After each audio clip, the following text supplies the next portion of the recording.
So question 4 asks, is this formula a contradiction?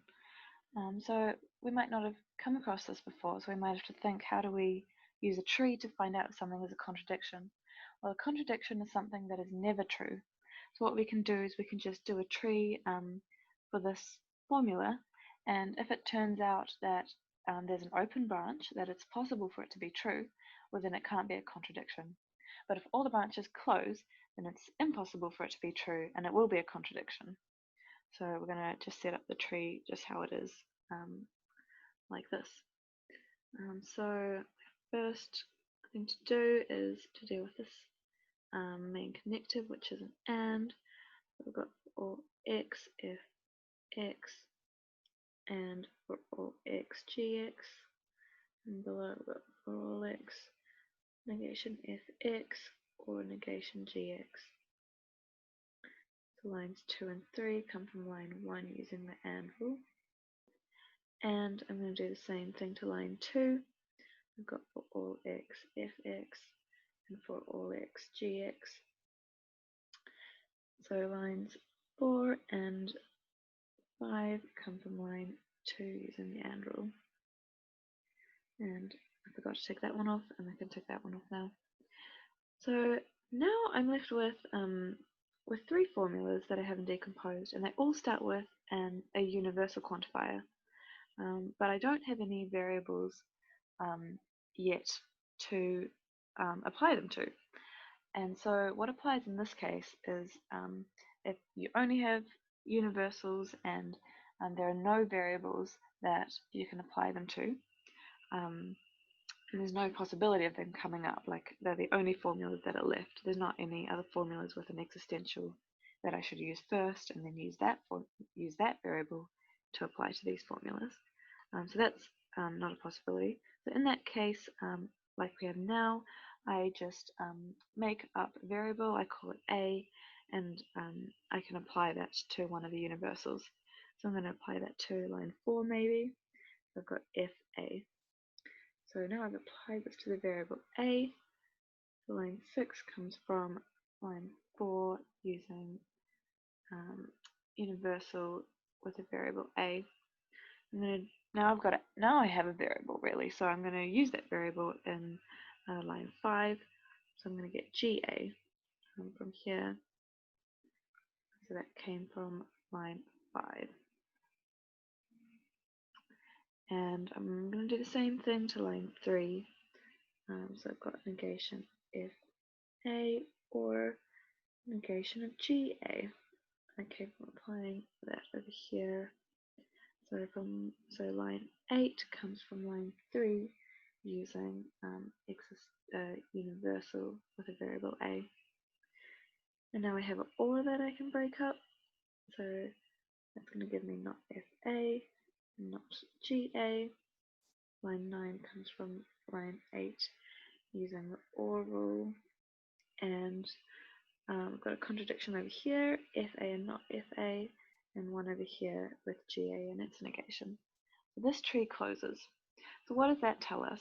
That tells us that this original formula, we didn't find a complete open branch, so we didn't find a way that it can be true. So it's impossible for this formula to be true. And that's what it means to be a contradiction. So yes, this is a contradiction because there's no way for this formula to be true. Question 5 asks us, is this argument valid? So we're going to do that as usual. I'm going to negate the conclusion.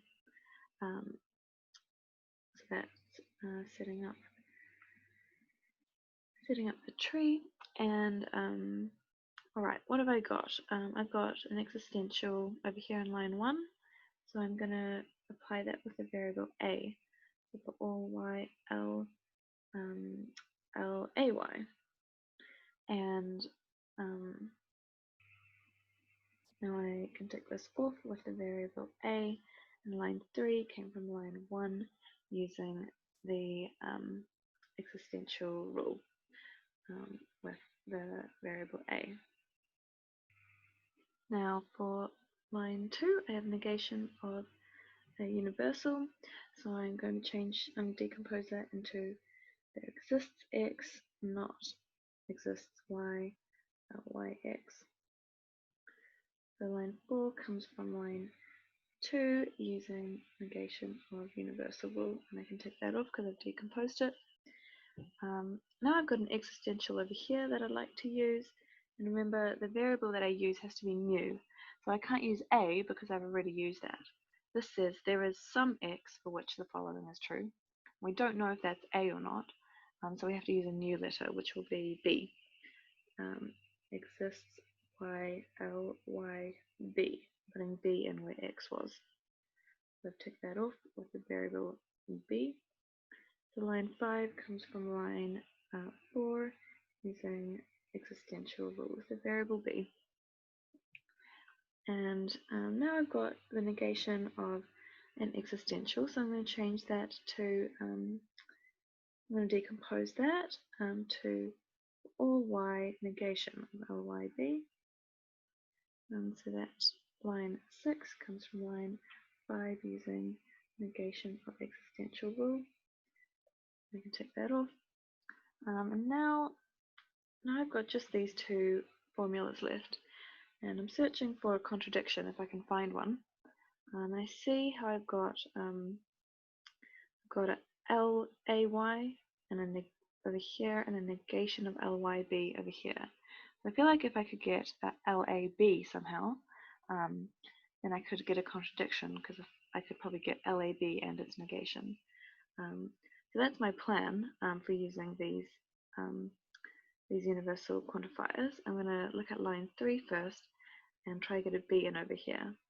So I'm going to apply B over here, and that gives me LAB, because wherever I saw a Y, I put in a B instead. So line 7 comes from line 3 using the universal rule with the variable B. So far so good. And over here,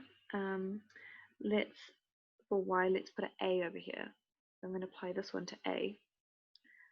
So I've got negation of LAB, because where I saw Y, I put an A.